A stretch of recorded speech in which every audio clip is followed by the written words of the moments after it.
The first step of our Gustav Klimt project is drawing our portraits up at the top of our large paper. The quilt is going to be on the bottom area of the paper, so make sure that you put your portraits way up at the top so you have room for a lot of fun patterns at the bottom.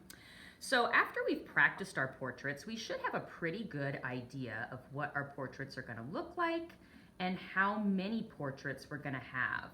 I don't have a certain rule for how many faces you should include. That's going to be up to you. Just make sure that you draw your portraits large enough so that you can draw all those good details for eyes, nose, and mouth that we've been practicing earlier. So I usually like to start by sketching out my face shapes near the top, and I kind of try to place them so that they look good on the page. You can put them in the middle, you can put them off to the side. Make sure they're not too crowded and that you have room for all the details that you planned. Now, after I start my face shapes, instead of doing a neck and shoulders, I'm going to draw a wavy line right under the chin of each. That makes it look like a blanket is pulled up snugly under each person. And then if you like, sometimes I add some ovals that look like fingers. 1, 2, 3, 4. 1, 2, 3, 4. And that makes it look like your person has kind of pulled the blanket up to their chin. Now, before I draw any more blanket, I'm just going to go ahead and draw in all of those good details on my two portraits, just like I practiced earlier.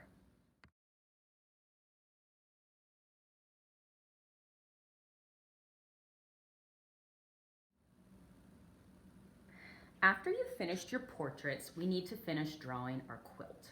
I'm going to go back to these wavy lines that I drew under the chin, and I need to finish that out.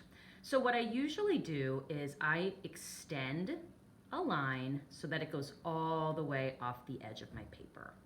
Then I can extend another line so that it goes all the way to the other side of the paper. I might have this one go down a little bit, just for fun. Then I sort of need to finish off these other lines too. Like I had another side of the blanket that was going off this way. Let's see, what do I want it to do?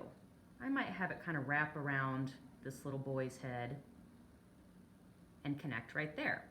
I had another edge of a blanket here. What can this one do?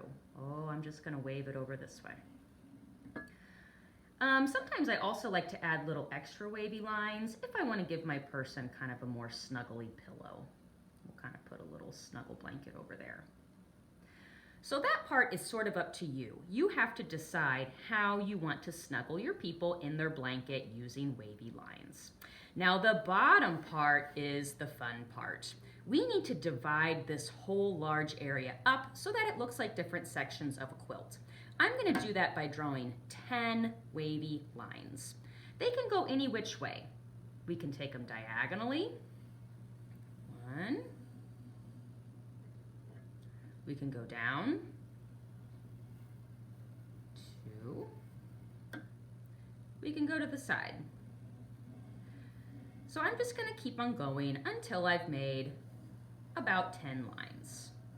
If I have an area that looks too big, I might divide it up by putting a line through there.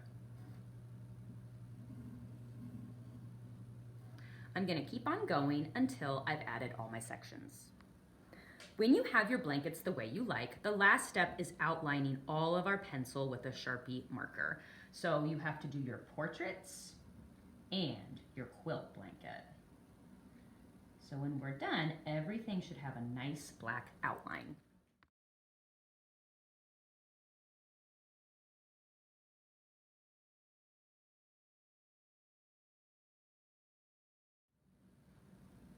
When we're done, the last step is to take a big eraser and erase any pencil lines that maybe didn't get covered up with Sharpie. After you've done your erasing, we will be ready to paint next time.